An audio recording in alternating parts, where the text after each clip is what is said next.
এই যে পাঁচটা জাহিলিয়াতে পূর্ণ সমাজ ব্যবস্থা, যেটাকে আমরা আইয়ামে জাহিলিয়াত বলছি, এই আইয়ামে জাহিলিয়াতকে আল্লাহ রাব্বুল আলামিন একজন ইলাহ, এক আল্লাহ, একজন নবীর হাতে একটা কিতাবের মধ্য দিয়ে পরিবর্তন করে দিয়েছেন মাত্র 23 বছরে। সুবহানাল্লাহ।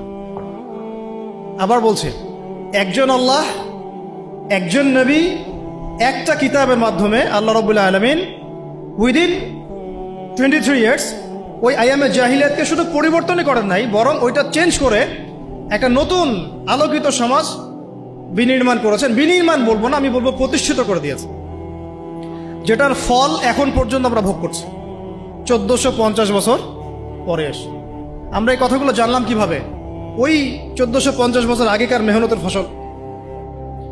আমরা পড়াশোনা করে দেখছি যে আসলাফদের এত বড় বড় কিতাব আছে,